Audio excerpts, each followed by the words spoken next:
Alô pessoal, mais um vídeo no canal Vene Casagrande e é um vídeo importante. Enfim, Carrascal foi anunciado como reforço do Flamengo. Pois é, depois de dias, meses, o Flamengo conseguiu a contratação desse jogador de maneira oficial e ele já deu entrevista à Flamengo TV.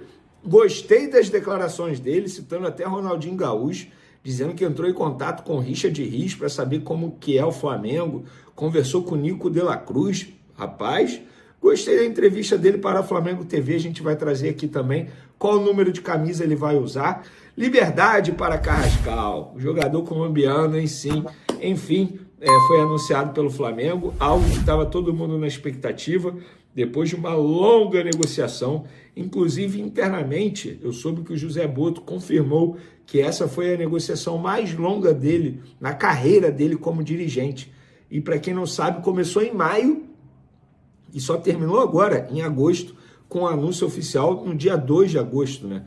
Inclusive, quando o Flamengo anunciou o jogador, já era muito tarde, sábado, não tinha como eu gravar o vídeo, não tinha como eu preparar um vídeo para esse domingo pela manhã, mas eu estou vindo gravar aqui agora para trazer as declarações do Carrascal à Flamengo TV. Ele vai usar a camisa 15, tá, no Flamengo, 4 anos de contrato, e ele deu boas declarações para a Flamengo TV. Ele disse o seguinte: inspiração no Ronaldinho, capitão do Flamengo quando voltou da Europa.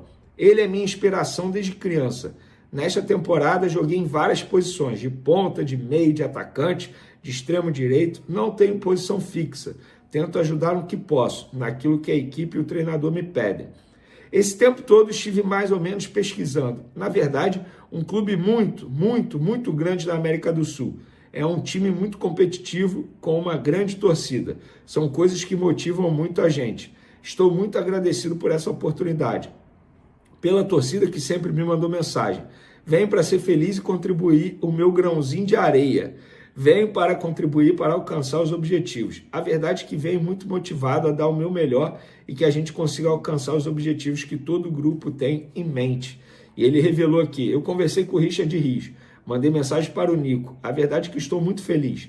Eles falaram super bem do clube, da cidade, da torcida. E de fato, Carrascal, assim, você está chegando numa cidade maravilhosa, não é só o apelido.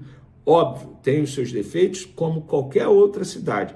Mas o Rio de Janeiro, fazendo um balanço geral, é uma cidade maravilhosa, uma qualidade de vida muito boa. Você está chegando num clube com uma estrutura absurda, que, segundo Samuel Lino, tem uma estrutura no Ninho do Urubu melhor que a do Atlético de Madrid, e não tem por que ele falar isso apenas para agradar. Acho que ele falou a verdade. Chega num clube que briga por títulos, atualmente chama atenção não só no futebol sul-americano, mas no futebol mundial, como a gente viu na Copa do Mundo de Clubes. Salário em dia, paga bem. Carrascal, você tem tudo para se dar bem com a camisa do Flamengo. Inclusive, pessoal, eu dei até a minha opinião sobre isso, não sei se vocês vão concordar. Vou pegar aqui para ver exatamente o que eu escrevi. Vamos lá. Pelo tempo que durou a negociação, desde maio, quando aconteceu os primeiros contatos, e o valor investido, 12 milhões de euros, a expectativa em cima de Carrascal será enorme. Potencial para se firmar no Flamengo, o colombiano tem. Além disso, ele não chega para ser o salvador da pátria. Pelo contrário, ele chega inicialmente para compor elenco. Ele vai brigar por vaga no time titular e com isso ele terá tempo para se adaptar aos pouquinhos ao estilo de jogo do técnico Felipe Luiz e ao futebol brasileiro. Então, embora ele esteja custando 12 milhões de euros, estamos falando de uma contratação custando 12 milhões de euros, isso em qualquer outra equipe seria jogador para chegar para ser titular, mas no caso do Carrascal não. Ele chega para brigar, entre aspas, por uma vaga com a Arrascaeta, mas eventualmente os dois podem jogar juntos sem nenhum problema. Então acho que é uma contratação muito boa, dar tempo ao tempo e que ele seja muito feliz. Vamos falar agora do Corinthians, que quer ser o Flamengo. Que papo é esse? A torcida do Corinthians está revoltada aí nas redes sociais. Para contextualizar, o presidente do Conselho Deliberativo do Corinthians, Romeu Tuma Júnior, concedeu entrevista na última sexta-feira, lá no Parque São Jorge, e abordou diversos assuntos: reforma estatutária, investigação de uso de dinheiro do clube para gastos pessoais de ex-presidentes, processo de impeachment de Augusto Melo e dívidas de torcidas organizadas com Timão. E nessa entrevista que ele deu, uma das partes ele disse o seguinte: o Corinthians precisa virar essa página do impeachment de Augusto Melo, precisa renascer das cinzas, precisa funcionar, renascer das cinzas. Sabe por quê? Quero voar com águia, águia voa com águia. A gente quer ser um Flamengo e vamos ser. Fecha aspas. Gente, o torcedor corintiano está revoltado por conta disso, dizendo que ele não pode dizer uma coisa dessa. Mas na boa, é só olhar o contexto dessa declaração. Eu não acho nenhum absurdo. Ele pegou o Flamengo como exemplo de reestruturação financeira. O que o Flamengo fez de 2013 para cá, poucos clubes conseguiriam fazer. Por exemplo, o Palmeiras conseguiu também, mas teve ajuda também do Paulo Nobre. O Flamengo não teve ajuda de ninguém. Foi através de um trabalho muito bem feito, por sinal. O Eduardo Bandeira de Mello era o presidente, mas outras pessoas estavam envolvidas. Inclusive o BAP, que é o atual presidente, Rodolfo Landim, que foi presidente durante 6 anos do Flamengo. Várias outras pessoas estavam e estão envolvidas nesse processo do Flamengo. O que ele falou, eu não acho nada demais. Ele pegou o Flamengo como exemplo. E é óbvio, você vai pegar os melhores como exemplo. O Flamengo é um baita exemplo. É um case de sucesso de reestruturação financeira. E o Corinthians tem condições de fazer isso, porque tem uma torcida absurda, a segunda maior do país. O Corinthians é de São Paulo, que é onde tem o melhor PIB do país aí, onde está o dinheiro, na verdade, é a maior cidade.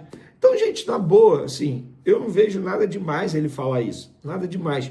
O torcedor do Corinthians está revoltado, teve presidente de torcida organizada dizendo que é um absurdo, mas ele não quis dizer que o Corinthians quer ser o Flamengo. Ele pegou o Flamengo como exemplo de sucesso na reestruturação financeira, algo que o Corinthians pode fazer e pode seguir os passos do Flamengo, porque tem estrutura para isso, tem massa para isso, tem torcida para isso. A marca Corinthians é enorme também. Então não acho nada demais. Quando você quer melhorar em algo, você pega alguém como exemplo. Simples assim. Eu, por exemplo, sou jornalista. Eu enxergo outros jornalistas bons e tento, entre aspas, seguir o caminho deles. Ponto. Qual é o problema disso? Não vejo nada demais. Nada demais. Agora, se ele falasse assim, a gente quer ser o Palmeiras. O Palmeiras é o maior rival do Corinthians, aí poderia até pegar mal. Mas ele dizer isso, eu não vejo nada demais. O Flamengo, de fato, é um exemplo de sucesso. Agora, por exemplo, eu vejo muito torcedor do Vasco dizendo, tem que fazer o que o Flamengo fez. Gente, fazer hoje em dia é muito mais difícil. Em 2013, por exemplo, não tinha SAF. Os rivais não eram tão fortes como são hoje em dia. Então, é um outro cenário, não tem como ficar comparando. Agora, o que o presidente do Conselho Deliberativo do Corinthians, Romeu Thuma Júnior, disse, eu não vejo nada demais. E vocês, corintianos que me seguem aqui, flamenguistas, o que vocês acham sobre isso? Você é torcedor do Flamengo? Então pare tudo o que está fazendo. Respire fundo, prepare o coração e preste atenção em cada palavra que você vai ouvir aqui. Porque o que está prestes a ser revelado pode simplesmente mudar o rumo do Mengão. Uma reviravolta tão inacreditável que muita gente dentro e fora do clube ainda tenta entender como isso aconteceu. Mas atenção, o que você vai ouvir agora não está nos jornais, não saiu na TV e muito menos foi confirmado oficialmente. E é justamente aí que mora o mistério.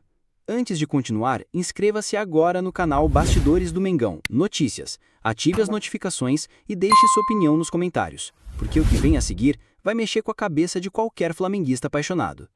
Tudo começou com um simples documento que apareceu nas redes sociais, um papel que, à primeira vista, parecia oficial. Assinaturas, timbre do clube, linguagem formal, tudo indicando que o Flamengo havia feito uma proposta concreta para tirar o atacante argentino, Tati Castellanos, da Lazio. Era como se o rubro-negro tivesse dado um passo ousado, estratégico e arriscado rumo a um novo capítulo da sua história. A imagem viralizou em poucos minutos. Torcedores foram à loucura. Uns comemoravam, outros desconfiavam, mas a maioria acreditou. Tati estava vindo para o Mengão. Mas aí, como no enredo de filme de suspense, algo começou a cheirar estranho. E foi nesse momento que nossa equipe mergulhou fundo numa investigação silenciosa, vasculhando bastidores, ouvindo fontes e confrontando documentos. E o que descobrimos pode chocar você. Aquela carta era falsa. Sim, F-A-L-S-A. Mas não qualquer falsificação barata. Estamos falando de um documento minuciosamente elaborado, com detalhes precisos, nomes, datas, escudo do Flamengo, embora um detalhe tenha entregado tudo. O brasão utilizado era o antigo. Pequeno erro? Talvez, mas foi o suficiente para levantar a cortina de fumaça. Além disso, o nome do jogador no documento aparecia como Tati Castellanos, ignorando seu nome completo, Valentim Mariano José Castellanos Jimenez. Outro erro? Possivelmente proposital. A data de nascimento? Errada. Um erro grotesco. O papel dizia que ele nasceu em 2 de fevereiro de 2000, mas ele nasceu mesmo foi em 3 de outubro de 1998. E esse foi o ponto final da farsa. Só que o mais intrigante ainda estava por vir. Se o Flamengo não enviou esse documento, quem enviou? E mais, por que alguém tentaria forjar uma proposta por um jogador da Lazio? É aqui que a história ganha contornos ainda mais misteriosos. Fontes ligadas diretamente à cúpula do Flamengo revelaram, sob condição de anonimato, que sim, o nome Tati Castellanos foi discutido internamente. E mais, houve sim uma sondagem informal ao staff do jogador, semanas antes dessa carta viralizar. Mas o clube jamais chegou a formalizar qualquer proposta. Então por que alguém falsificaria isso? Alguns apontam para agentes tentando inflacionar o mercado.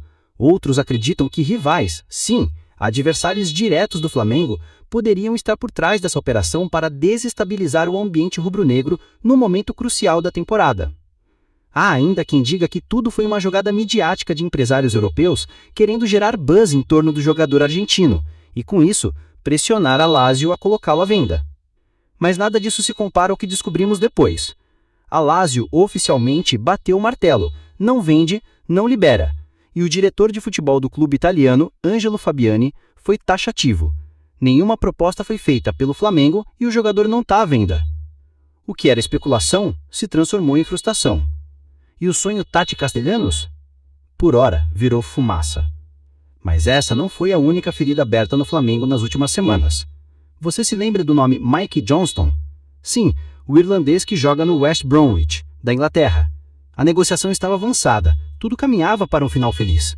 Mas o torcedor não aprovou. A pressão foi tanta que a diretoria recuou, cancelaram tudo. E o que isso significa? Significa que o Flamengo hoje está encurralado no mercado. Precisando urgentemente de um novo atacante, o clube enfrenta obstáculos por todos os lados: resistência dos clubes europeus, rejeição da torcida e falta de opções que realmente agradem a comissão técnica de Felipe Luiz. E é justamente nessa hora que surge o dilema: insistir em nomes improváveis ou apostar todas as fichas em um nome de impacto que agrade à torcida, ao elenco e aos bastidores políticos do clube. Enquanto isso, a bola continua rolando. E com ela vem o peso da responsabilidade. Na Copa do Brasil, o Flamengo vive um momento histórico. Nunca conseguiu reverter uma desvantagem fora de casa após perder o primeiro jogo no Maracanã. E foi exatamente isso que aconteceu no confronto contra o Atlético Mineiro. Derrota por 1-0 em casa. Agora o time vai à Arena MRV com a missão de fazer o impossível: vencer fora de casa e avançar. Algo que nunca aconteceu na história do clube nessa competição. Felipe Luiz, recém-chegado à função de treinador, tem a missão de quebrar esse tabu, com reforços ainda se adaptando, com um elenco pressionado e uma torcida que cobra vitórias em todas as frentes. Mas ele conta com uma arma que poucos clubes têm: a força da nação rubro-negra. E é nesse cenário de incertezas, polêmicas e pressão que surge a pergunta que não quer calar: até quando o Flamengo vai seguir tropeçando nas próprias decisões fora das quatro linhas? Fontes ligadas ao departamento de futebol admitem que a reformulação precisa ser profunda. Não basta buscar nomes, é preciso buscar perfis. Jogadores comprometidos, identificados com o clube, com fome de título. E é por isso que os bastidores do Flamengo estão mais movimentados do que nunca. Há conversas, reuniões, telefonemas sendo trocados a todo momento. Um verdadeiro campo de batalha invisível, onde cada decisão pode mudar completamente o destino do time. E a torcida? Ela observa, questiona, cobra, mas acima de tudo, acredita. Porque o Flamengo é isso: emoção até o fim, do grito de gol ao silêncio da dúvida, da euforia ao medo, da glória ao caos. E no meio disso tudo, Uma certeza: o rubro-negro sempre volta mais forte. Mas agora, você que ficou até aqui, precisa saber: a história não termina com Tati Castellanos. Ela pode estar apenas começando. Há outro nome sendo discutido, um nome ainda mantido em absoluto sigilo, longe dos holofotes, longe da imprensa, mas que, segundo nossas fontes, pode ser o verdadeiro plano A do Flamengo para esse segundo semestre. Não é sul-americano e não está na Europa, mas está pronto para vestir o manto sagrado. E quando esse nome for revelado, a nação vai entender por que toda essa confusão com Tati e Meikei pode ter sido, na verdade, um jogo de distração. Você quer saber quem é esse nome? Então se inscreva agora no canal Bastidores do Mengão Notícias.